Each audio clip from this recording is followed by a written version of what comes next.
예, 시작할까요? 안녕하십니까? 네, 반갑습니다. 새해 복 많이 받으세요. 네, 새해가 시작됐네요. 항상 이렇게 1월달 첫 강의를 하게 되면, 굉장히 이렇게 좀 떨려요. 네, 선생님들은 한번 해봐라. 얼굴을 다 굳으시고, 굳은 얼굴로, 한번 해봐라. 이러시고, 저는 이제, 처음 하는 것이 아님에도 불구하고, 매해 또 이제 새로운 선생님들과 또 새로운 시간에 또 시작을 하다 보니까 좀 긴장감이 있기도 합니다. 마음 좀 푸시고 편안하게 한번 해봐라가 아니라 내가 한번 열심히 해봐야지 이런 자세를 가지고 같이 좀 시작해봤으면 좋겠습니다.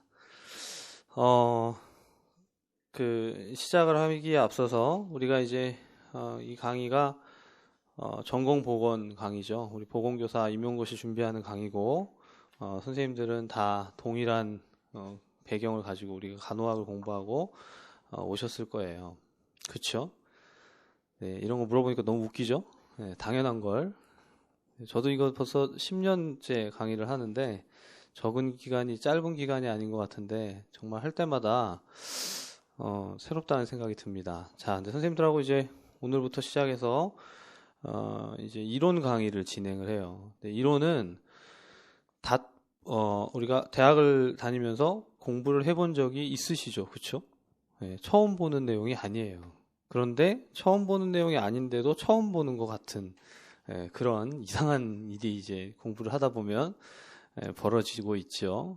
그래서 임용시험이라는 시험, 보건교사 시험을 준비하면서 아마 이전에 우리가 대학 때 공부하던 중간고사, 기말고사, 또 국시 이제 이런 대비하고는 조금 느낌이 다른 것을 많이 보실 겁니다.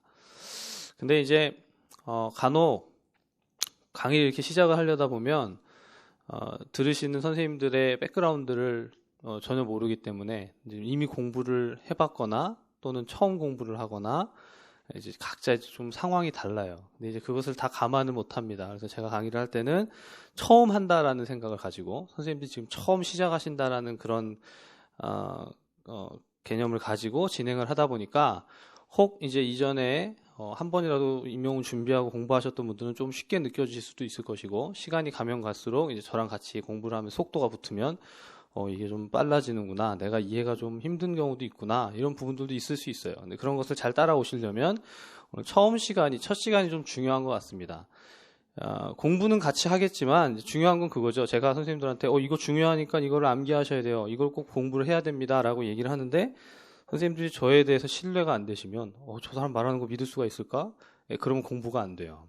이게 참 웃기는 얘기인 것 같지만 제가 오늘 강의를 준비하면서 작년, 재작년 몇 년 동안의 강의, 특별히 첫 시간 강의를 좀 돌려봤어요. 제가 뭐라고 얘기를 했나. 1년 전에 무슨 얘기를 했는지를 잘 생각이 안 나더라고요. 근데 이제 매년 매 해에 첫 시간에 강의를 했던 내용들을 좀 돌려보다가 그걸 이제 발견했습니다. 뭘 발견했냐면 첫 시간에 선생님들한테 그러니까 실제 내용을 진행하기보다 뭘 많이 했냐면 선생님들하고 일단 뭐가 형성돼야 되죠? 네, 라포가 형성이 돼야 돼요. 그게 되게 중요하더라고요. 라포가 형성이 안 되면 아무리 앞에서 강의를 열심히 하고 잘 해도 선생님들한테 먹히지가 않습니다. 한마디로. 제가 이제 지난 몇 년 동안, 특별히 이제 작년 바로 직전, 지난 10년을 다 돌아볼 필요 없고 바로 지난해만 돌아봐도 강의 안에서 직강을 들은 선생님들하고의 관계가 참 좋았던 것 같아요. 인강 들으시는 선생님들은 이제 여러 가지 상황상 여기 같이 못 오시니까 각자 있는 곳에서 강의를 들으시죠. 저랑 아이 컨택도 한번 안 돼요. 그죠? 저는 계속 보고 있지만 선생님들도 보고 계시겠지만 눈이 안 맞잖아요. 근데 이제 직강에 계신 분들하고는 특별히 이제 인터액션을 더 좀 잘 하게 됩니다. 왜냐하면 바로 여기 앞에 있으니까요. 말을 하면 들으시고 말을 듣고 있는지 알아듣는지 또는 자고 있는지 딴 생각하는지 보면 다 알죠. 그래서 이제 이 관계가 잘 형성이 되면 공부는 자동적으로 하게 돼 있어요. 선생님들께서 이제 처음 강의를 오셨지만 아마 어떤 선택을 어떻게 해서 선택하게 됐는지 모르지만 강의를 오셨고 이제부터 내가 열심히 따라가겠다 생각하고 그런 신뢰감이 형성이 된다면 그러면 이제 천천히 차근차근 공부를 해가면 됩니다. 문제가 될 게 없죠. 이렇게 하면 이제 오늘 첫 시간인데 벌써 우리는 시험 직전까지 와 있는 것처럼 이제 시험장 그냥 들어가면 되겠다. 샥 지나가서 그럼 얼마나 좋겠습니까? 공부도 안 하고. 근데 이제 남은 시간 동안 짧지 않은 시간이고 또 어떻게 보면 굉장히 짧은 시간이에요. 1년이라는 시간 동안 공부를 쭉 해가고 그것을 통해서 이제 시험장까지 들어갈 텐데 그때까지 서로 이런 이 신뢰 관계가, 그죠? 라포가 잘 형성돼서 끝까지 완주하시기를 좀 당부를 드립니다. 끝까지 하면 되는 시험이에요. 안 되는 시험이 아닙니다. 이게 간혹 선생님들이 저한테 물어보세요. 어제 하루만도 이렇게 메일과 문자를 보내신 분들이 있어요. 근데 이제 제 강의를 예전에도 들으셨다가 중간에 멈췄다가 또 다시 이번에 이제 시험을 치고 또 실패하신 분도 있고 또 각종 케이스들이 있는데 그분들이 이제 저한테 그러시더라고요. 이게 도대체 되는 시험일까요? 물어보시는 거예요. 선생님, 제가 8년 동안 시험을 쳤는데 계속 떨어졌어요. 될까요? 그러시는 거예요. 그러면서 안 되는 것 같은데 저 해야 될까요? 안 되는 것 같은데 해야 될까요? 이거 물어보시는 거예요. 질문에 답이 들어있죠. 안 되는 것 같은데 해야 될까요? 그러면 어떻게 해야 되죠? 그래도 하라고 그래요? 선생님들이 이미 안 돼요. 저는 안 되는 것 같아요. 저는 해도 계속 안 돼요. 그럼 아무리 제가 하라고 해도 된다고 해도 안 됩니다. 참 재밌는 거죠. 우리가 생각하고 있는 게 뭔가에 따라서 가는 방향이 다 달라지는데 마음에 기본적으로 난 이건 안 될 것 같아 라고 생각하면요. 아무리 열심히 해도 계속 그 마음이 자기를 잡아요. 그러니까 1년 동안 공부하시면서 나는 안 된다는 생각을 하지 마세요. 첫 시간부터 제가 말씀드리는데 내가 된다. 내가 시험에 붙을 거다. 합격할 거다. 그렇죠? 그걸 일단 마음속에 새기시는 게 필요합니다. 첫 시간에 이게 잘 잡히는 게 필요해요. 첫 시간부터 이 시간이 내가 공부를 해서 과연 1년 동안 하면 잘 될까 안 될까? 그걸 우리가 정신간호에서 뭐라고 그러죠? 불안이죠, 불안. 얘기 불안이에요. 뭔가 이제 얘기하고 앞으로 이제 엔티시페이션이죠. 이제 발생할 것에 대해서 기대하면서 불안을 느끼는 거예요. 근데 그런 불안감 자체를 의도적으로 좀 버리시라는 겁니다. 그게 쉽게 되면 얼마나 좋겠습니까? 이렇게 물어보시죠. 근데 자기가 좀 노력을 하는 거예요. 아침에 일어나서부터 밤에 잘 때까지 내가 정말 열심히 이 공부를 하고 내가 원하는 곳에 교사로 가서 사람들에게, 학생들에게 또 특별히 만나는 사람들에게 도움이 되겠다. 초등학교 다니는 이제는 중학교 갔는데 초등학교 다니는 저희 아이가 학교 가서 선생님한테 이런 걸 배웠대요. 공부는 너 좋으라고 하는 게 아니라 배워서 남 주려고 하는 거다. 저 그 선생님을 굉장히 존경하게 됐어요. 배워서 남 주기 위해서 공부를 하는데 열심히 해라 이렇게 말씀하시는 거죠. 공부해서 너 잘 되려고 하는 게 아니라 네가 공부해서 딴 사람을 돕기 위해서 열심히 해라. 그러니까 선생님들 지금 여기서 공부를 하시는 게요. 그냥 내 인생 잘 살려고 하는 게 아니라 내가 보건교사가 되면 가서 학생들을 도울 수 있다. 그렇죠? 사회에 굉장히 도움이 되는 그런 사람이 될 수 있다. 그게 마음속에 새겨지면서 그죠? 이 뭐가 생기냐면요. 그냥 단순한 내 욕구나 내 만족을 위해서 하는 것이 아니라는 게 되는 거죠. 자세가 달라질 수 있어요. 벌써 부담을 느끼시는 것 같아요. 너무 부담을 느끼지 마시고 편안하게 하시되 그런 목적도 있다는 겁니다. 자, 그래서 제가 좀 말이 길었는데 첫 시간에 가장 중요한 건 저와 이제 함께 좀 호흡을 맞춰 가시고 그리고 된다라는 생각을 하시고요. 이전에 이제 선생님들 중에 이전에 실패했던 경험들이 있어도 그게 8번이든 9번이든 10번이든 아니 몇 번이 됐든 간에 다 지나갔어요. 그렇죠? 지나간 일은 잊어버리세요. 지나간 거 자꾸 붙잡고 있으면요. 내가 그때 그랬었지. 그때 내가 실수했었지. 이런 거 붙잡고 있으면 전혀 도움이 안 됩니다. 우리는 오늘부터 이제 새로운 날이 시작이 되는 거예요. 그러니까 새롭게 공부를 하시는 거예요. 그래서 이전에 했던 것, 이전에 내가 알고 있던 것, 그걸 물론 활용하고 도움이 되는 경우도 있겠지만 새롭게 시작한다고 생각을 하시고 이제 저랑 같이 이제 스타트를 하는 겁니다. 그 시작에 이제 서 있는 거예요. 저도 이제 이전에 했던 강의의 내용들을 막 또 다시 또 되새기고 상기하면서 옛날에 가르쳤으니까 그만해야지, 대충 해야지 이런 게 아니라 처음 한다고 생각하고 할 테니까 선생님도 그렇게 좀 따라와 주시면 서로 윈윈하지 않을까 생각을 합니다. 자, 여기까지 하고요. 자, 제가 나눠드린 자료 중에 강의 계획서를 한번 보시죠.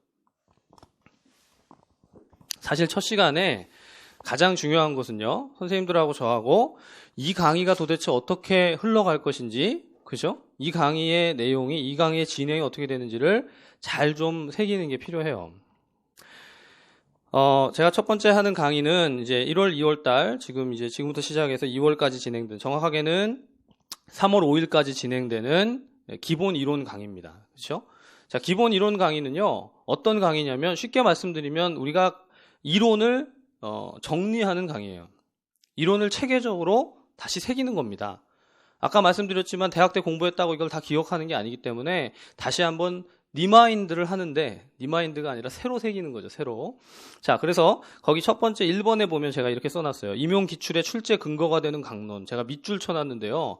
선생님들 이제까지 시험을 나중에 기출 문제를 정리를 해보겠지만, 출제 근거가 되는 게 뭐냐면 강론서입니다.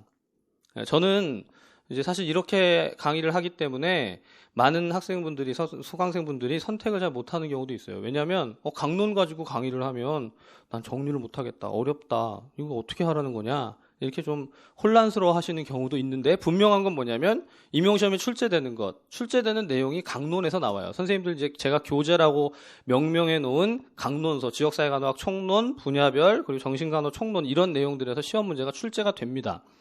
그러니까 그걸 선생님들이 명심을 하세요. 이 많은 내용을 언제 보지가 아니라 거기에서 시험이 나오기 때문에 그 내용을 봐야 됩니다. 그래서 제가 그것을 효율적으로 보는 방법들을 잘 알려드릴 거예요. 그렇게 하기 위해서 강의를 하는 거예요. 만약에 제 강의를 들으면서 강론을 보는 게 더 어려워지고 힘들어지면 그럼 강의를 그만 들으셔도 좋아요.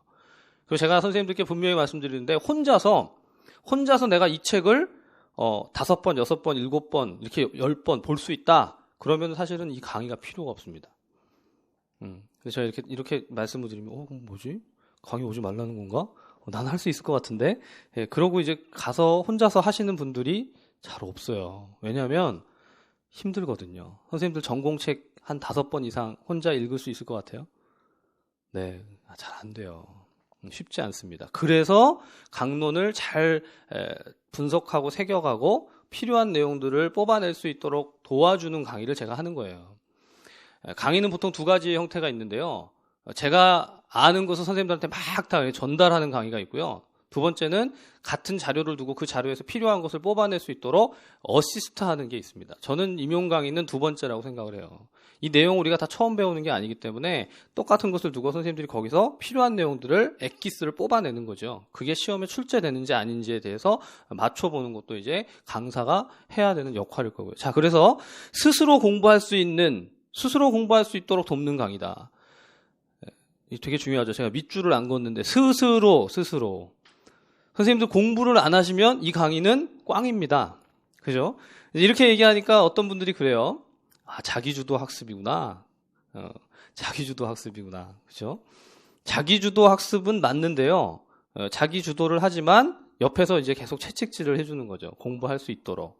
선생님들이 스스로 공부할 수 있도록 제가 계속 조금 압박을 할 겁니다.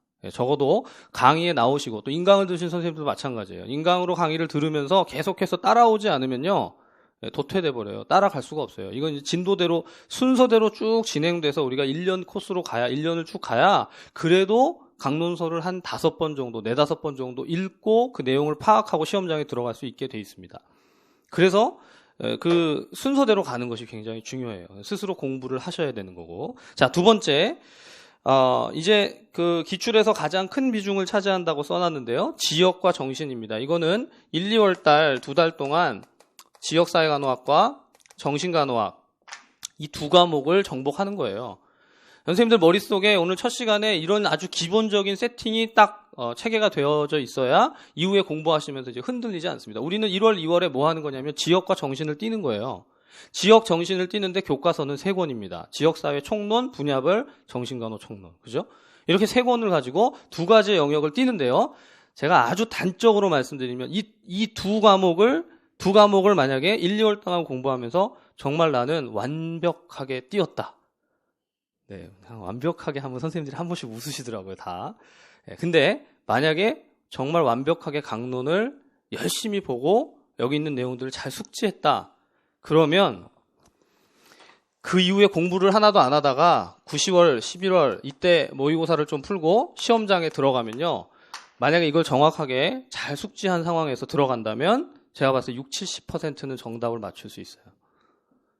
이게 무슨 얘기인지 이제 앞으로 계속 아시겠지만 그만큼 여기 있는 영역의 내용들은 시험의 비중이 크고, 그리고 이 내용을 잘 살펴보는 것은 실제 나중에 실전에서 선생님들이 답안 작성하는 것하고도 직접적으로 관련이 됩니다. 지금 1월달 첫 시간부터 강의를 들으러 오셨다는 건 이건 보통 일이 아니에요, 사실은. 선생님들은 그냥 뭐 내가 1월 첫 주에 이제 공부하러 왔다 이렇게 생각하실 수도 있지만 아니에요. 시작부터 끝까지 가면 그 가능성은 훨씬 더 높아지고, 그게 실제 시험에 들어갔을 때 분명히 선생님들의 그 답안에 반영이 되게 되어 있습니다. 그래서 지역과 정신이라는 두 과목을 1, 2월 달에 잘 마스터하고 가는 게 그만큼 안정감이 느껴져요. 아까 제가 불안에 대해서 얘기했었는데, 미리 공부하고 베이스를 까는 거예요. 내가 좀 그래서 이건 좀 정리가 됐다. 그러니까 이제 다른 부분들을 또 채워가면 된다. 물론 3, 4월까지 강의를 끝내면 그럼 전체를 다 오버뷰를 하고 전체를 다 세팅한 상태에서 이제 그 다음 단계로 넘어가게 되는 거죠. 제가 그건 조금 이따 다시 설명을 좀 드릴 거예요.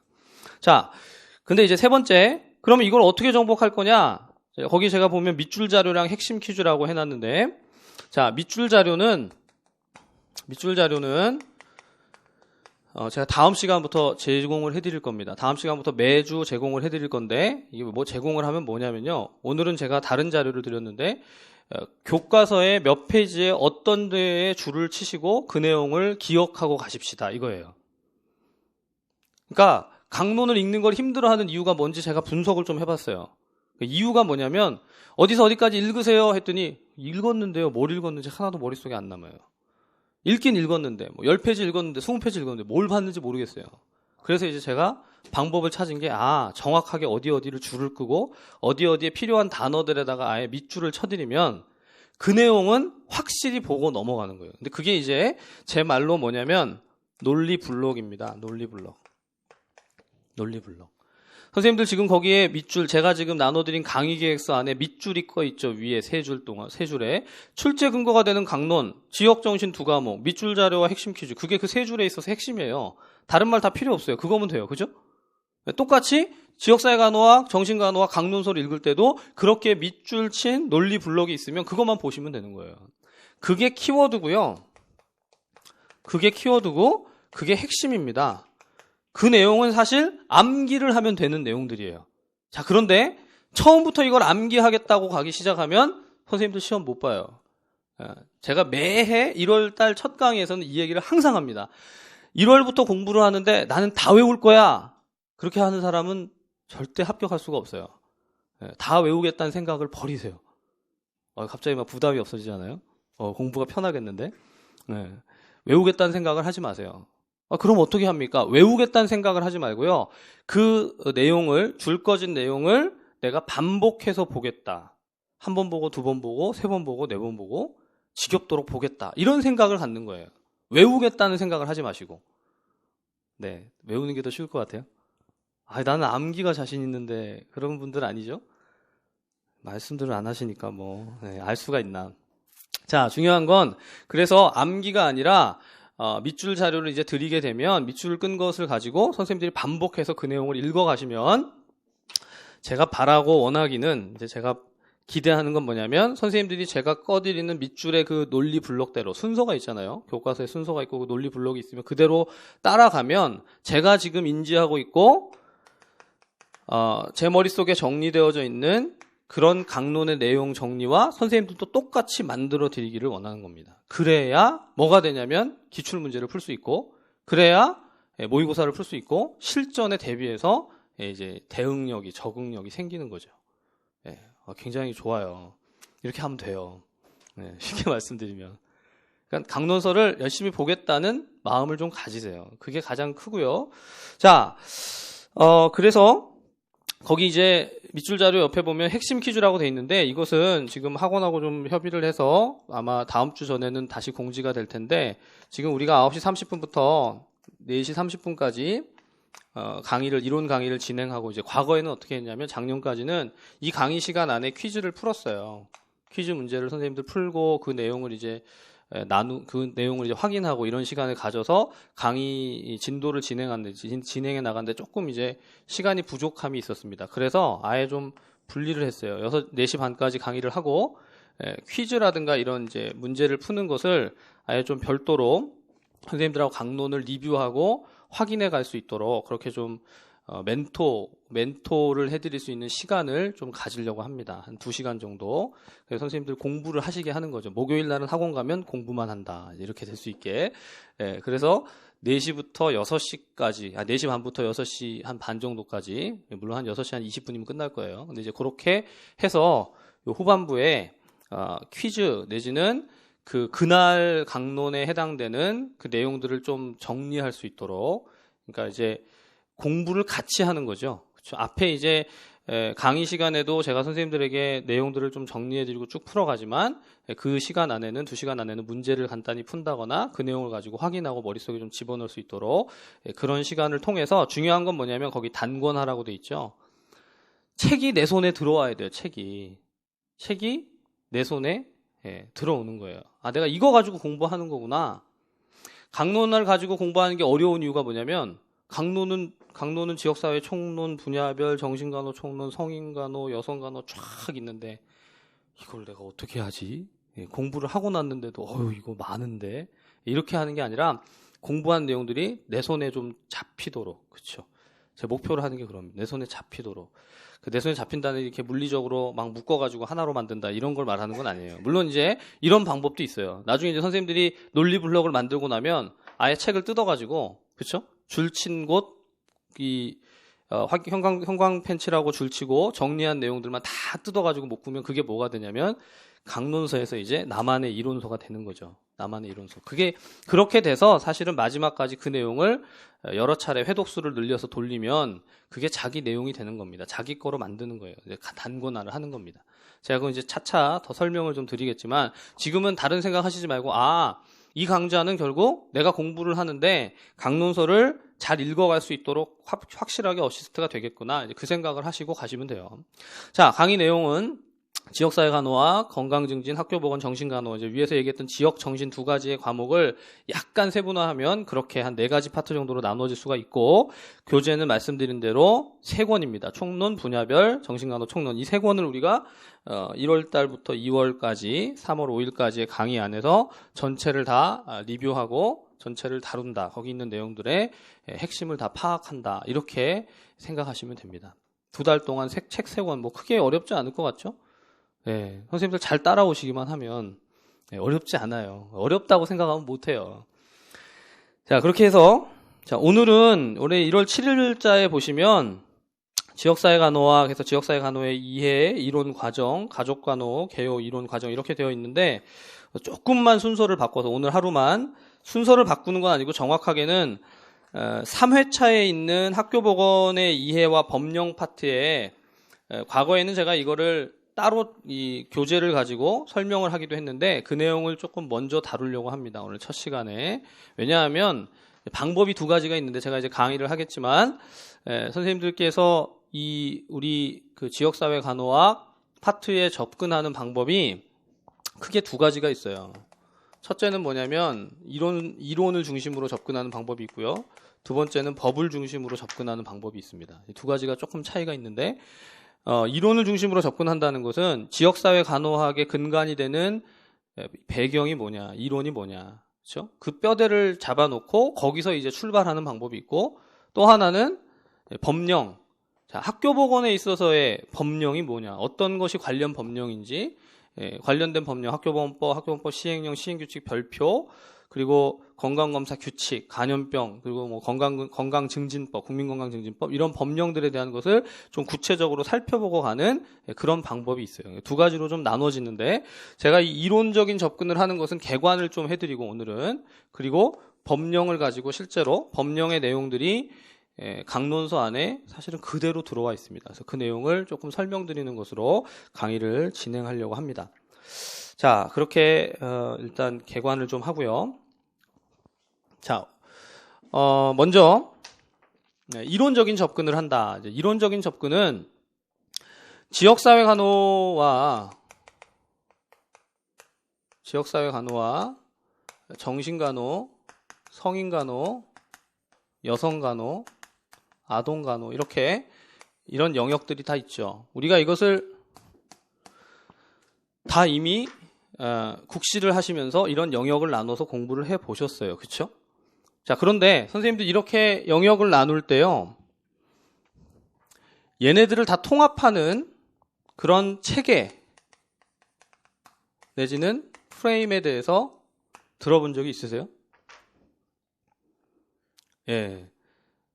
들어보신 분도 있을 것이고, 무슨 소리지? 예, 이건 이거고, 이건 이거고, 이건 이거지. 이걸 뭐 이렇게 통합한다는 게 무슨 소린가?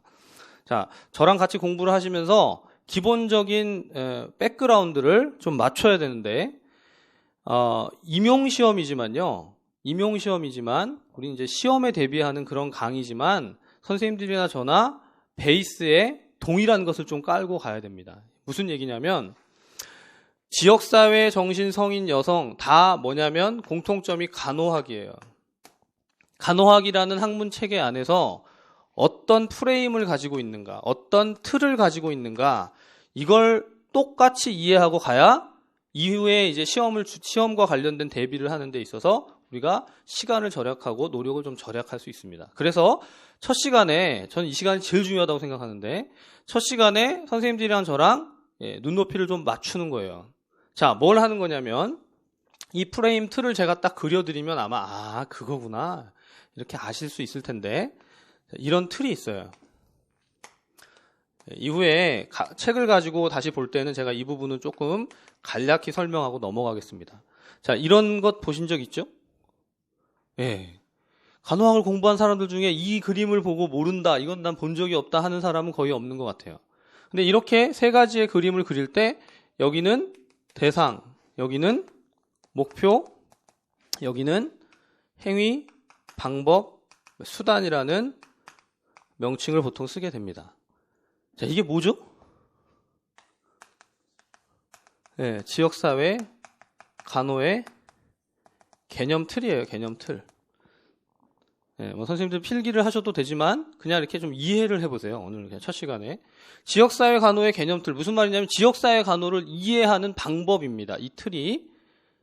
그러니까 대상이 뭐냐, 대상이 누구냐, 대상에 대한 목표가 뭐냐, 그죠? 이 목표를 달성하기 위해서 무엇을 해야 하느냐, 그죠? 이런 세 가지의 기본적인 구성 요소가 있어요. 지역사회 간호를 얘기할 때 지역사회 간호의 대상을 뭐라고 하죠? 지역사회. 이렇게 쉬운 것을 물어보다니. 임용에서도 이런 거 물어보면 좋겠죠? 또 뭐가 있어요? 가족이 있고 개인이 있고.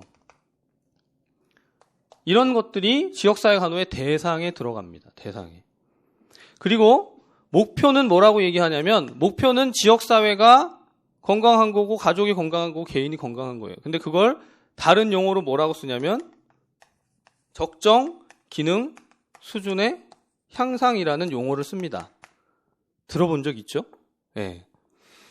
그럼 이렇게 하기 위해서 지역사회의 적정 기능 수준의 향상, 가족의 적정 기능 수준의 향상, 개인의 적정 기능 수준의 향상을 하기 위해서 어떤 행위 방법 수단을 쓰게 되죠? 여기 들어가는 걸 우리가 뭐라고 하죠? 이게 사실은 간호중재예요. 그렇죠? 간호중재가 직접 간호라는 게 있고요. 간접 간호라는 게 있어요. 들어보셨죠? 네. 도대체 이 강의가 이게 임용 강의를 하는 건가? 이게 뭘 얘기하는 걸까? 선생님들 저를 그래서 이제 신뢰하는 게 필요한 거예요. 라포가 형성되는 건 저 사람이 무슨 얘기를 하는지 나한테 분명히 도움이 될 거다라고 믿고 가셔야, 그래야 이 강의가 도움이 됩니다. 자, 근데 이런 기본 틀을 지금 내가 머릿속에 딱 깔고 있으면 이제부터 같이 공부를 해나갈 때 이 틀 안에서 제가 다 확장을 할 거예요. 1월부터 4월까지 이론 강의를 하면요, 기본 이론 강의를 하면 제가 어떤 강의를 하든지 간에 이 틀을 얘기합니다. 참 신기하죠?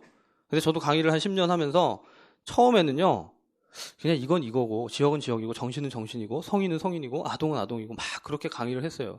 그렇게 가르치고, 저도 혼란스럽고, 도대체 간호학은 체계가 없어서, 이건 하면 할수록, 이건 정말 블랙홀이야. 해도 소용이 없어. 다 외워야 되나?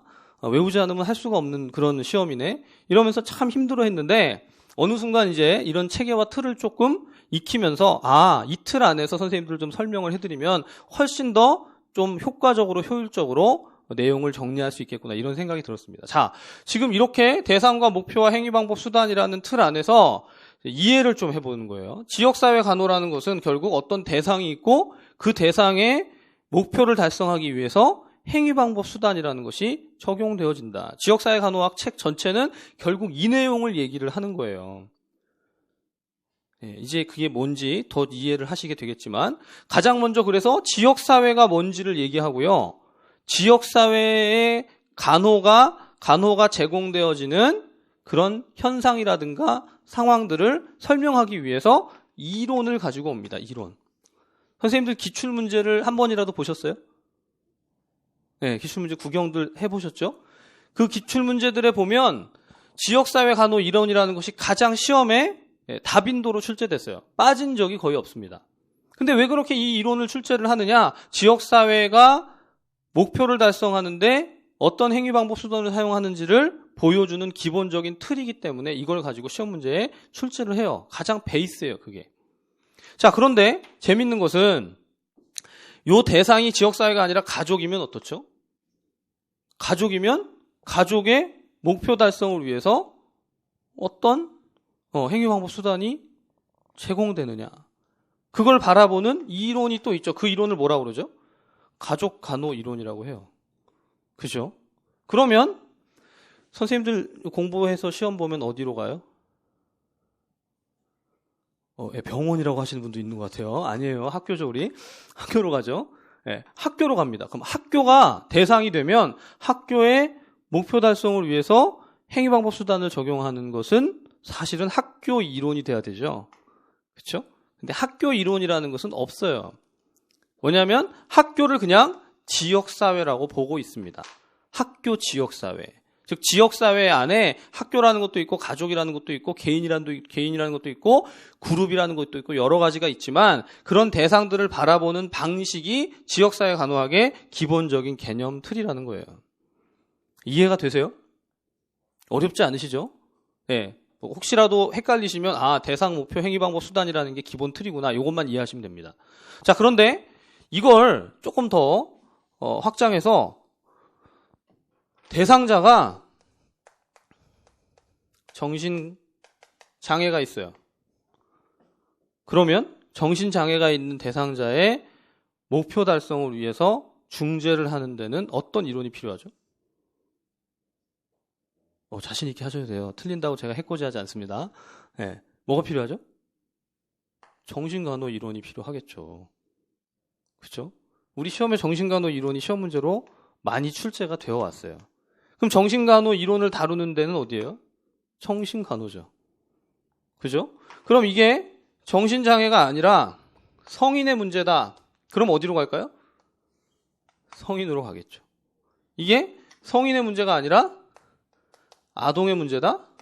아동간호로 가겠죠. 그죠? 아동이 아니라 사실은 성인인데 그 중에서도 여성의 문제다라고 한다면 여성간호로 갈 거예요. 자, 무슨 얘기 하는지 아시겠죠? 다 똑같은 틀을 가지고 얘기를 하고 있습니다.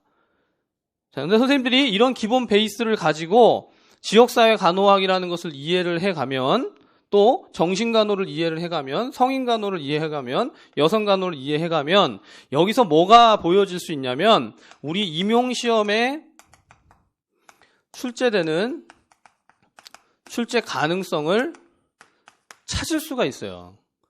그 얘기 하려고 이 얘기를 하는 거예요. 제가 문제를 분석하고 이제까지 강의를 하면서 보니까 지역사회 간호에서는 대상, 목표, 행위, 방법, 수단을 아주 중요하게 생각합니다. 그런데 실제 성인간호나 정신간호나 여성간호로 넘어가면서는 어디에 초점을 주로 맞추냐면 여기에 초점을 맞춰요. 여기. 대상에게 어떤 중재가 제공되느냐 하는 거예요. 어떤 중재가 주어지느냐. 자, 그래서 이제 이 말씀드렸던 내용들이 각 이제 영역마다 확장되어서 들어갈 텐데 특별히 지금 이 시간에는 뭐냐면 가장 처음 세팅에서는 뭐냐면 그 대상 중에 제일 중요한 게 뭐라고요? 우리는 학교에 가죠, 학교. 그래서 학교와 관련된 세팅을 이해하는 게 필요하다. 자, 그럼 학교와 관련된 세팅을 이해하는데 학교에 어떤 중재를 할 것인가, 어떤 행위를, 어떤 방법을, 수단을 쓸 것인가를 얘기할 수 있죠. 자, 학교가 목표를 달성한다. 여기 아까 목표를 뭐라고 그랬죠? 적정, 기능, 수준, 향상이다라고 할 때, 자, 선생님들이 기능이라는 건요, 학교는 무슨 기능을 해야 돼요? 그냥 아무 말을 하셔도 제가 다 잘하셨어요 할 거예요. 첫 시간이기 때문에. 학교는 교육 기능을 해요. 교육 기능. 또 학교는 무슨 기능을 해야 돼요? 보호. 여기 선생님 답을 잘하시네. 보호. 교육 보호. 뭐 보건? 이런 여러 가지 기능들이 다 있다. 그럼 학교가 그런 기능을 하기 위해서 어떤 중재를 해야 하는가가 지역사회 간호학의 틀을 가지고 이해가 되어지는데, 이게 자, 예를 들어서 학교는, 제가 써볼게요. 학교는 학교능이 아니라 학교는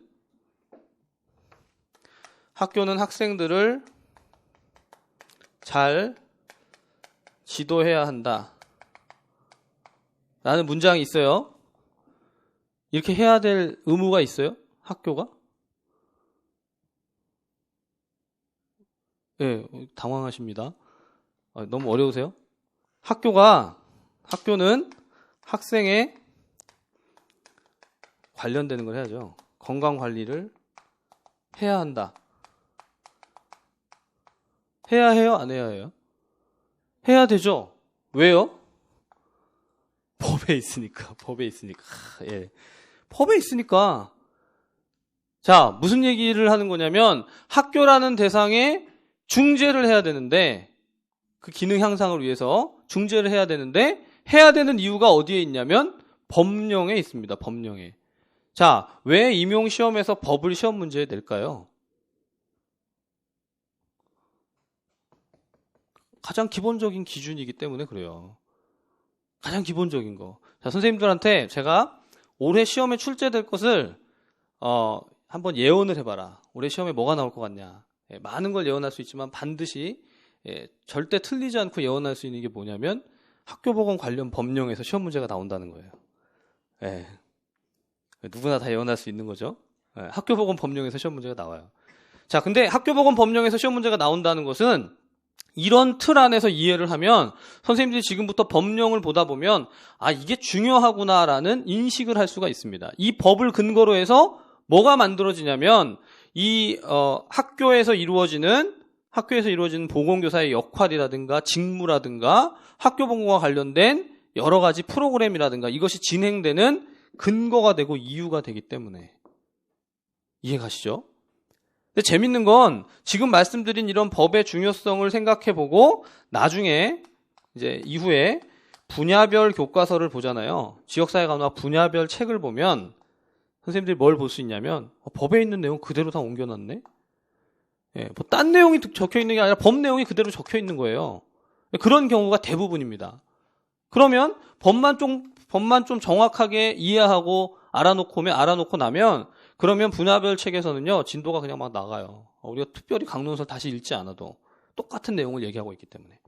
자, 그래서 지금까지 말씀드린 것을 잘 생각해 보시면 이제 임용 공부를 시작하는데 베이스라인에 깔아놔야 하는 게 있어요. 베이스에 뭘 베이스에 두는 거냐면 제가 지금 나눠드린 자료입니다. 나눠드린 자료에 첫 번째 학교보건법을 한번 보세요. 요거까지 보고 잠깐 휴식하겠습니다. 학교보건법. 자, 학교보건법 보시면 이런 학교보건법 시행령 시행규칙 별표는 다 어디서 우리가 그 내용들을 찾을 수 있냐면 법제처라는 곳이 있어요. 법제처에 가서 그 검색을 하면 관련 법령들이 이렇게 아주 보기 좋게 뽑혀집니다. 우리 교과서 안에도 나중에는 이런 법령들을 가져다가 거기다 써놓는 거예요. 근데 제가 선생님들께 지금 이렇게 나눠드리고 이후에 혹 이것에 변경이 있으면 그걸 다시 또 뽑아서 드려요. 근데 법은 우리가 좀 예의주시할 필요가 있는 게 뭐냐면 법이 새롭게 바뀌면 그걸 이제 시험에서 아주 민감하게 다룰 수 있기 때문에. 왜냐하면 생각해 보세요. 여기 법이 바뀌었어요. 여기 법이 바뀌면 뭐가 바뀔 수 있어요? 이게 바뀔 수 있잖아요. 실제가 바뀔 수 있기 때문에, 적용할 수 있는 근거가 바뀔 수 있기 때문에 법을 정확하게 확인해 볼 필요가 있습니다. 자, 학교보건법을 첫 번째 줄 1조 한번 볼게요. 제1조.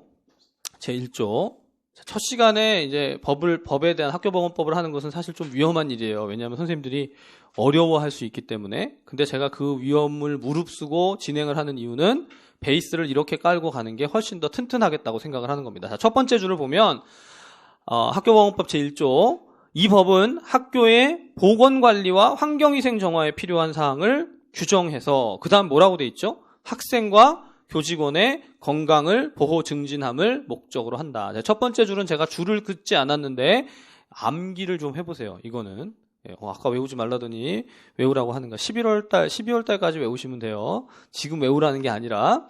근데 이건 굉장히 중요한 겁니다. 왜냐하면 지금 학교보건법이 왜 존재하느냐, 존재 이유가 뭐냐면 학생과 교직원의 건강을 보호하기 위해서요. 보호 증진하기 위해서. 학생과 교직원의 건강을 보호 증진하기 위한 것이다. 자, 선생님들이 지금부터 임용을 준비하시면서 기본적인 그 가정 세팅을요, 학생과 교직원의 건강을 보호 증진한다, 여기에다 두고 가시면 많은 내용들이 이해가 가실 거예요. 제가 무슨 얘기냐면, 제가 오늘은 첫 시간이니까 조금 더 부연을 많이 하는데요. 학생이라고 하면 학생은 어디부터 어디까지예요? 노인대학? 네, 초등학교부터 고등학교까지를 우리가 기본적으로 생각하죠. 근데 법령 안에서는 사실은 유치원부터 대학까지를 해요. 네, 그렇게 다 다룹니다. 그런데 우리가 생각하는, 선생님들이 이제 가실 곳은 유치원이 아니잖아요. 그렇죠? 네, 초등학교부터 중학교까지, 고등학교까지 가게 되니까 난 대학으로 갈 거야, 이런 분들 계신 것 같은데, 네, 초등학교부터 고등학교까지를 생각을 하면 초등학교부터 고등학교까지의 대상 학생들의 건강 문제를 내가 알아야 되는구나. 이게 기본입니다. 그래서 나중에 성인간호나 아동간호나 이런 내용들을 할 때도 공부해야 될 유인이 생기는 거예요. 시험에 나오는 걸 해야 되는 건 당연한 거죠. 근데 왜 시험에 그 내용이 나오는지를 생각할 수 있는 근거가 법령에서 찾는다고 생각하시면 좋습니다. 자, 그리고 교직원이 있어요. 교직원. 자, 선생님들도 이제 다 교직원이 되실 텐데, 교직원은 어디서부터 어디까지입니까? 범위가? 교직원은 정년퇴임 전부터, 입사 초부터, 거기까지 하면 연령대가 어떻게 되죠? 20대 초반부터 60대까지. 그쵸? 굉장히 넓죠? 일 전체 다 포괄하는 대상은 성인이죠, 성인. 그 대상에 관련된 건강 문제를 알아야 할 수밖에 없어요. 네, 굉장히 지금 제가 오늘 첫 시간에 선생님들 공부하는 데 있어서의 기본 방향과 동기부여를 하는 거예요. 왜 우리가 성인간호를 해야 되는지. 공부하다 보면 그런 생각 들어요. 우리가 이거 왜 해야 되지? 네, 첫 시간에는 안 그러지만 뒤로 갈수록 성인간호에 이런 이상한 질환까지 내가 왜 해야지? 하다 보면 무슨 일이 생기죠? 내가 가서 근무를 하는데 내 옆에 친한 국어 선생님이, 여자 국어 선생님이 어떤 질병에 걸렸는데 그 질병을 나한테 물어봐요. 그런 세팅이 딱 시험 문제 나와요. 그걸 생각하시면 돼요. 물론 이제 질병에 안 걸리고 건강한 사람들과 함께 살면 좋겠지만, 우리 문제가 생기거나 건강 문제가 있으면 도와줘야 할 그런 의무와 책임이 있죠. 그게 지금 법령에 사실은 기본적으로 기술되어 있는 겁니다. 자, 그래서 제 2조에 가보세요. 2조에 제가 줄을 쳐드렸어요. 건강검사란 신체의 발달 상황 및 능력, 정신건강 상태, 생활습관, 질병의 유무 등에 대하여 조사하거나 검사한 것. 거기까지만 기억을 하면 되는데, 거기에 신체의 발달 상황 및 능력, 정신건강 상태, 생활습관, 질병의 유무, 자, 이런 내용들을 지금 선생님들께서 아마 이걸 보시면서 이런 건 내가 다 알아 하는 사람들보다는 이런 게 있구나 하시는 분들이 더 많을 텐데, 이것은 내용을 잘 깊이 다시 읽어보시고 이런 내용이 있구나를 좀 새길 필요가 있습니다. 암기하라는 얘기가 아니에요. 건강검사 안에 이런 내용들이 있구나. 그죠? 자, 그 다음에 바로 밑에 2번, 3번 보면 학교란, 학교 설립 예정지란 이렇게 돼 있는데, 이런 것은 굳이 안 읽으셔도 좋아요. 제가 이제 강론 강의를 해가면서 계속 선생님들한테 이렇게 좀 구별을 해드릴 거예요. 여기는 보세요. 여기는 좀 넘어가세요. 뭘 해드리는 거냐면 내용을 줄여주는 거죠. 공부할 수 있는 내용을 좀 한정해 드릴 겁니다. 자, 그런데 그 2조 말고 그러니까 2조의 3항에 보면 학교 설립 예정지란, 과거에는 이런 내용이 없었어요. 뭐냐면 학교를 새로 짓게 되는 곳에서도 이 법이 다 적용이 된다 얘기입니다. 왜냐하면 사람들이 학교 설립 예정지에는 자기들 마음대로 막 해버릴 수 있으니까 그것을 법령 안에다 집어넣은 거예요. 자, 그 다음 제2조 2에 가보세요. 2조 2에 가보면 국가와 지방자치단체의 의무라고 돼 있죠. 국가와 지방자치단체의 의무에 제가 줄을 쳐놨는데 뭐라고 돼 있죠? 학생과 교직원의 건강을 보호, 증진하기 위해서. 그럼 건강을 보호하고 증진한다는 게 무엇인가? 선생님들 여기에 벌써 두 가지 개념이 들어가 있어요. 건강 보호라는 게 들어가고요. 건강 증진이라는 게 들어가요.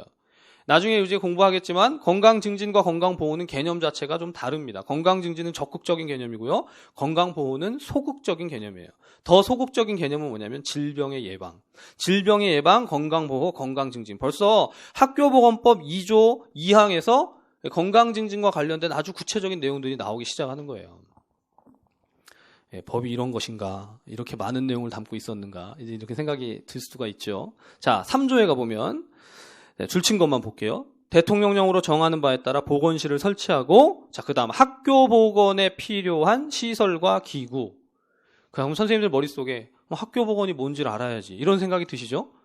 학교 보건이 뭔지를 알아야 필요한 시설이나 기구를 우리가 갖출 거 아닙니까? 그죠? 그래서 학교 보건에 대한 개념 정의가 필요하고 학교 보건에 대한 학습이 필요한 거예요. 우리가 임용시험을 맞추기 위해서 임용시험에 출제되는 게 학교보건의 영역이니까 그 내용을 잘 알아야 되겠다는 생각도 맞지만 정확하게는 법령에서 학교보건법이 규정하면서 학교보건에 필요한 시설과 기구를 말하는데 선생님들이 학교보건을 모르면 학교 가서 뭘 해요? 할 수가 없죠. 그러니까 이게 생각을 아예 바꾸고 시작하시는 게 참 좋습니다. 난 임용시험 잘 보고 그냥 합격할 거야. 이거 말고요. 학교 가셔서 진짜 보건교사의 역할을 해야 되는데 학교보건이 뭔지를 알아야 가서 학교보건에 필요한 일을 하죠. 제가 국가적 사명을 띠고 지금 이 자리에 온 것 같아요. 자, 그래서 그런 시설과 기구를 갖춰야 한다. 보건시설. 자, 그 다음 4조 가보세요. 4조. 4조에 줄친 것만 한번 볼게요.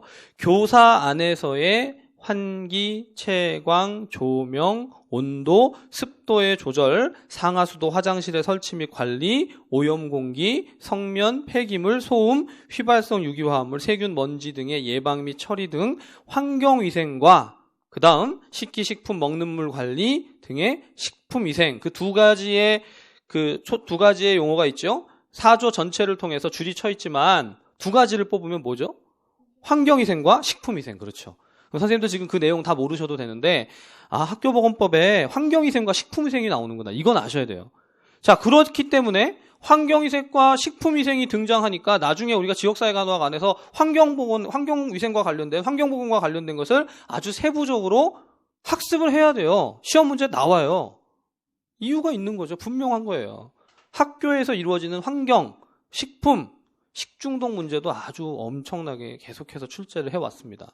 이유가 다 뭐냐면 다 학교에서 일어나는 중요한 문제라고 보는 겁니다.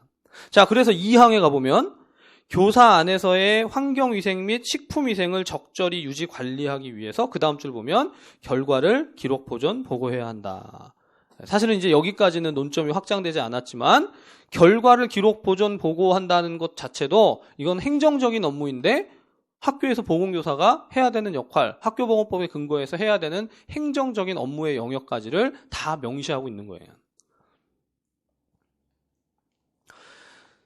자, 거기 제가 줄쳐드린 것에 이 4조의 첫 번째 1항에 있는 내용들은 이후에 다시 우리가 하나하나 이걸 뜯어서 좀 봐야 합니다. 선생님들 지금은 그냥 환경위생과 식품위생이라고 생각하고 넘어가지만 여기 있는 내용들이 다 문제화될 수 있는 그런 중요한 이슈다. 중요한 영역이다. 그걸 좀 기억해 두세요. 자, 그 다음에 5조로 가봅니다. 5조.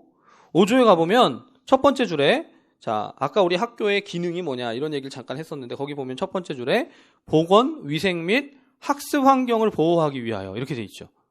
보건, 위생 및 학습 환경을 보호하기 위하여 뭘 한다는 거죠? 그 다음 줄에 같이 읽어볼까요? 학교 환경위생 정화구역을 설정 고시해야 한다. 학교 환경위생 정화구역. 학교 환경위생 정화구역을 설정하는 것 자체가 왜 한다고요? 보건위생 및 학습 환경을 보호하기 위해서. 목적이 분명하죠. 자, 그러니까 환경위생 정화구역이라는 것을 기억할 때도요. 왜 환경위생 정화구역이 필요한지를 생각해 볼 필요가 있어요. 첫 번째 나와 있는 것처럼 학습 환경을 보호하기 위한 겁니다. 보건과 위생 중요한데 사실은 학습 환경을 보호하기 위한 것에 초점이 맞춰진다. 자, 그래서 다음 페이지에 넘겨보시면 이 페이지에 그 다음 페이지에는 제가 6조에 보면 6조의 환경위생정화구역에서의 금지 행위라고 돼 있죠. 금지 행위에만 밑줄을 쳐놨어요. 사실 아래쪽에 있는 그 내용들을 살펴보기 전에 우리가 1번 그 1항만 천천히 제가 한번 읽어볼게요. 누구든지 학교 환경위생 정화구역에서는 다음 각 호의 어느 하나에 해당하는 행위 및 시설을 하여서는 아니 된다. 그러면 선생님들께 질문을 드려볼게요. 제가 이제 가급적 기본 이론 시간에는 선생님들 머리를 복잡하지 않게 하려고 하는데 가급적 줄을 치고 간단한 해설을 하고 넘어갈 텐데 하나만 좀 해보면, 자, 누구든지 학교 환경위생 정화구역에서 다음 각 호의 어느 하나에 해당하는 행위 및 시설을 하여서는 아니 되는 이유가 뭡니까? 네, 그렇죠. 바로 앞에서 보셨던 거죠. 학습 환경을 유지하기 위한 거예요. 보건과 위생을 지키기 위한 거다. 되게 쉽죠? 당연하죠. 그런데 선생님들이 이게 지금은 그런데요. 나중에 시간이 지나가지고 지금 공부하고 나서 나중에 문제풀이를 가거나 모의고사를 볼 때 제가 그걸 문제로 내잖아요. 그럼 선생님들이 띵, 이게 뭐지? 그런 게 뭐지? 왜 그런 사태가 벌어지냐면 가장 기본의 베이스에 지금 이 내용이 왜 나오고 있는지를 생각해 본 적이 없기 때문에 그렇습니다. 그래서 첫 시간부터 사실은 선생님들이 내가 지금 이걸 왜 하고 있는지, 왜 지금 임용의 공부를 하는데 특별히 지역사회간호학안에서 학교보건의 법령에 대한 것을 먼저 보고 있는지를 생각하시면서 갈 필요가 있어요. 암기가 중요한 게 아니고요. 그래서 잘 이해해 보시고 이해된 것을 반복하는 게 필요한 겁니다. 그게 가장 좋은 학습법이에요.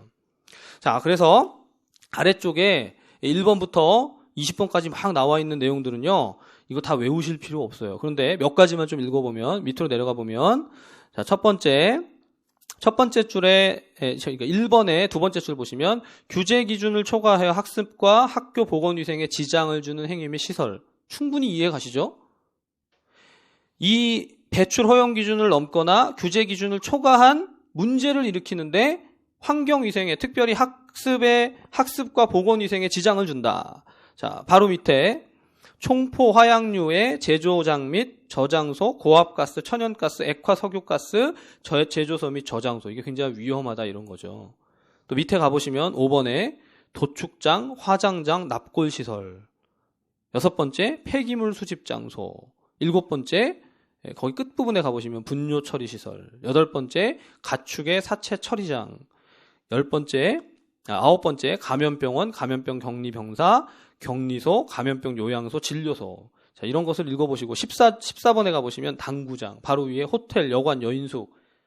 이걸 보시면서 암기하시는 게 아니라 느낌을 좀 받으세요. 이런 거는 학교 근처에 있으면 참 좋겠네. 이러시면 안 되는 거죠. 그죠? 학교 근처에 있으면 여러 가지로 학습 환경에 영향을 줄 것이다. 이렇게 생각하시고 넘어가면 됩니다. 자, 그 다음 3페이지로 가보세요. 3페이지로. 자, 이제 처음 공부를 할 때는요, 가능한 선생님들께 제가 요것만 보세요. 이거는 할 필요가 없습니다. 이렇게 하는 경우가 많지 않고, 전체를 다 이렇게 좀 오버뷰를 해드리려고 해요. 왜냐면, 사실 시험 문제가 어디서 출제될지 잘 몰라요. 마지막까지. 근데, 처음에는 그걸 다 가려서 막 제안하는 게 아니라, 전체를 좀 다 이제 큰 그림을 그려서 보실 필요가 있는데, 특별히 지금 학교보건법에 있어서 3페이지에 나와 있는 7조는 정말 중요합니다. 정말 중요해요. 오늘 강의를 이제 앞으로 지금 우리 1시간 정도밖에 진행을 안 했지만 오늘 강의를 전체 진행하는 데 있어서 가장 중요한 파트가 사실 7조 건강검사와 관련된 내용이에요. 이 내용이 있어서 문제가 성립되고 이 내용이 있어서 우리 시험에 관련된 여러 가지 영역들이 세팅되는 경우가 많이 있습니다. 그건 이제 선생님들이 나중에 문제를 보시다 보면 기출된 문제들을 확인하다 보면 그렇구나 수긍이 가실 거예요. 자, 근데 거기 7조에 보면 제목이 뭐냐면 건강검사 등입니다. 학교의 장은 학생과 교직원에 대해서 건강검사를 하여야 한다. 그렇죠? 건강검사를 해야 한다. 이 단순한 이 문장 하나가 건강검사를 하여야 한다. 학생과 교직원에 대한 건강검사를 해야 한다. 그러면 학생과 교직원에 대해서 건강검사를 하는 이유는 뭐죠? 건강검사 하면 어떤 이유가 있죠? 어떤 유익이 있죠? 네. 그냥 이거 선생님들이 막 말씀하셔도 제가 해코지 하지 않아요. 네. 건강검사 하는 이유는 뭐예요? 문제를 확인하고 고칠 수 있으면 고치는 거죠. 가장 기본적으로는 건강 문제를 확인하고 그 문제를 개선해서 건강을 증진하고 보호하기 위한 것이다. 아까 앞에서부터 보셨잖아요. 지금 우리는 다른 거 하나도 안 했어요. 제가 지금 선생님들 딴 내용 하는 게 아니라 오늘 지금 보고 있는 것만 가지고 얘기하는 거예요. 오늘 보고 있는 이 학교공헌법 하나를 가지고 설명을 하는 중입니다. 왜냐하면 이렇게 해서 기본적인 세팅을, 기본적인 베이스를 좀 깔자는 거예요. 자, 그래서 건강검사를 해서 결국 건강을 보호하고 증진하기 위한 것인데 거기 보시면 2번. 학교회장은 제1항에 따라서 건강검사를 할 때 질병의 유무 등을 조사하거나 검사하기 위하여 이렇게 돼 있죠. 질병의 유무 등을 조사하거나 검사하기 위해서 이거 한다는 거예요. 건강검사를. 그렇죠? 건강검사를 하는 이유 자체가 질병의 유무를 조사하고 검사하기 위한 거다. 그래서 거기 1번 보면 1번에 줄 쳐져 있습니다. 1학년 및 4학년. 초등학교 1학년, 4학년. 그리고 바로 밑에 줄에 보면 다만 구강검진은 전학년에 대해서 실시한다. 이렇게 돼 있죠. 또 두 번째 보면 초중등교육법 제2조 2호 3호의 학교와 이에 준하는 특수학교 각종 학교의 1학년 학생, 이게 중학교 1학년, 고등학교 1학년.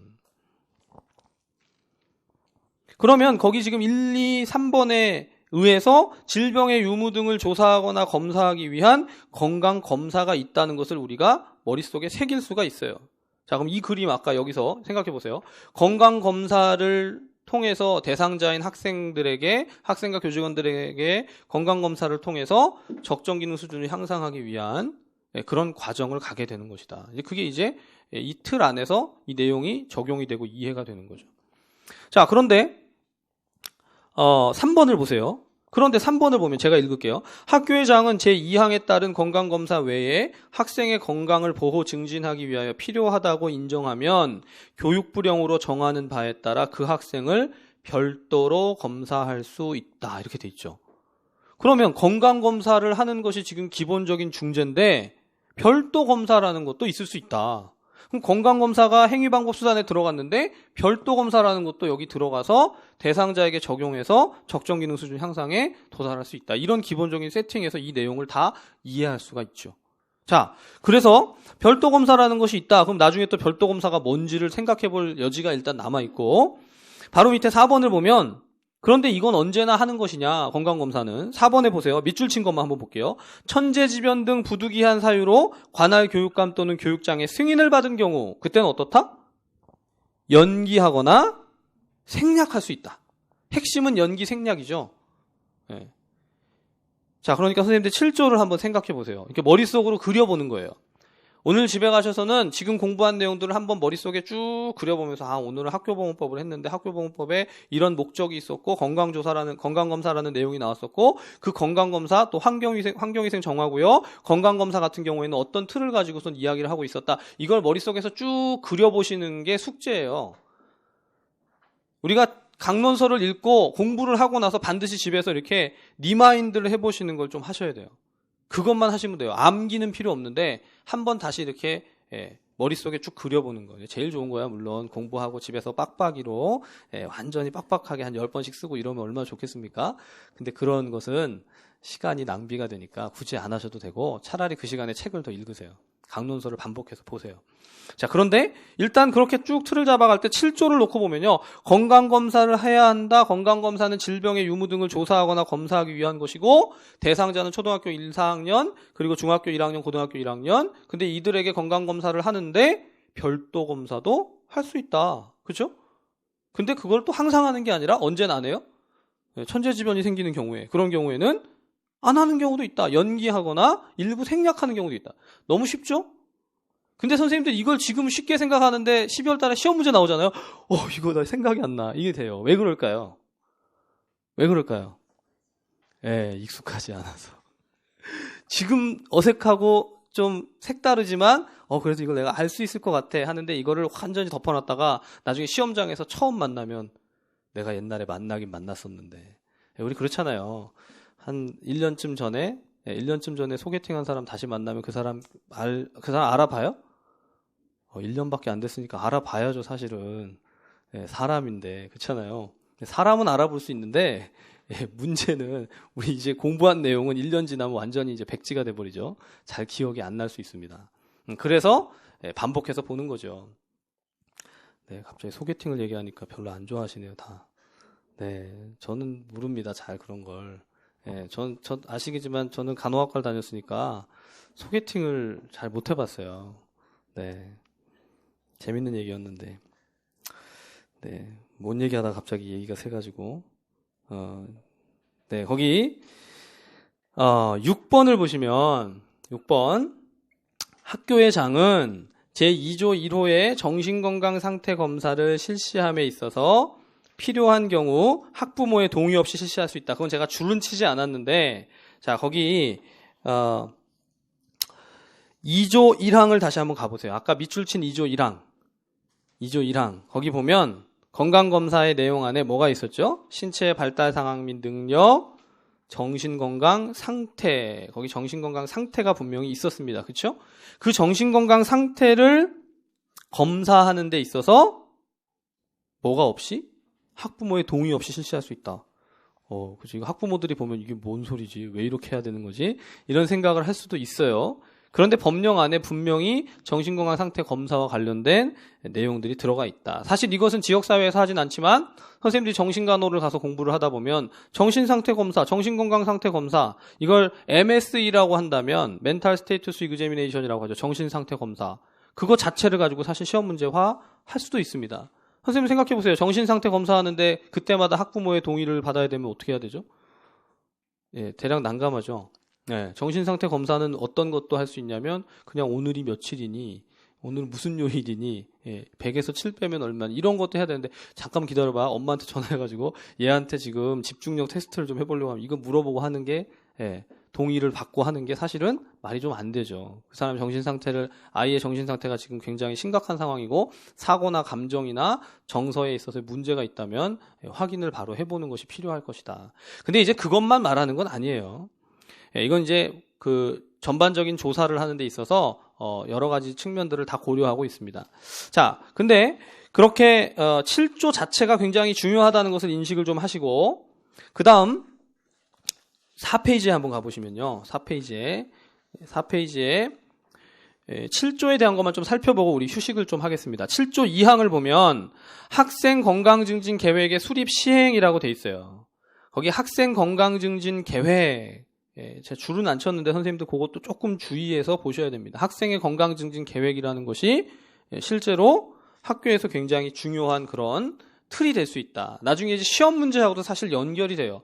제가 선생님들 강의 중에 언급하는 건요, 정말 조금이라도 시험하고 관련이 된다고 생각되는 것만 사실 주의해서 말씀을 드리고 있습니다. 왜냐하면 시험하고 관계없는 건 굳이 우리가 할 필요가 없다고 보거든요. 자, 그런데 왜냐하면 거기 3번 보세요. 3번. 2번을 먼저 보죠. 2번. 7조 2항의 2번 보면 학교의 장애 조치를 행정적, 재정적으로 지원, 이렇게 돼 있죠. 행정적, 재정적 지원. 행정적 지원, 재정적 지원. 나중에 이게 건강증진에 가면 제가 다시 또 언급을 할 거예요. 행정적인, 정책적인, 이런 조직적인 어떤 이론하고 연관된 논의들이 나올 겁니다. 그 다음 바로 밑에 보면 3번에 학교의 장은 제7조에 따른 건강검사 결과를 뭐 한다고요? 평가하여, 평가. 우리가 이제 강론을 읽다 보면 평가에 관련된, 지역사회 간호 평가와 관련된, 학교 간호 평가와 관련된 내용들이 등장할 때 이게 법령에 그 내용이 있었구나, 이 생각을 선생님들이 하실 수 있으면 정말 이제 재밌죠. 이게 별개가 아니구나, 관련이 된 내용이구나. 자, 그렇게 보시고, 자, 7조 3항까지 보면요. 7조 3항에 보면, 7조 3항은 보세요. 제목이 뭔가요? 건강검사 기록입니다. 기록. 지금 7조는 다 뭐 얘기하냐면 건강검사를 얘기하는데 건강검사 기록이에요. 그러면 건강검사를 작성하고 관리하는 것, 특별히 2항에 가보시면 건강검사 결과를 작성, 관리할 때 어떻게 해야 된다? 뭘 활용한다? 뭐라고 돼 있죠? 교육정보 시스템, 네이스라고 하는 교육정보 시스템을 이용한다. 그 다음 처리해야 되는 자료를 2가지를 밑줄을 쳐놨어요. 뭐냐면 인적사항과 신체의 발달 상황 및 능력이죠. 자, 이건 선생님들 지금 우리가 보고 있는 내용은 쉽게 말씀드리면 내일이 시험이에요. 선생님들 그냥 상상해 보세요. 내일이 지금 임용을 봐야 돼요. 어떠실 것 같아요? 떨려요? 신나지 않아요? 1년이 그냥 확 지나갔으니까? 예, 내일이 시험이면 떨리죠. 근데 떨리는 가운데 이건 반드시 시험에 나올 수 있는 아주 100% 확실한 거다라고 보는 내용이 이 내용이에요. 이 내용. 예. 그러니까 1년이 그러니까 이 시험 바로 직전까지 가면 아무런 고민 없이 그냥 선생님들이 머릿속에 다 집어넣고 시험장에 들어가야 되는 그런 내용들을 지금 하고 있는 겁니다. 그게 지금 아직 시간적 이 차이가, 시간의 격차가 좀 있으니까 많이 와닿지 않으시겠지만 사실은 굉장히 중요한 내용을 지금 하고 있는 거예요.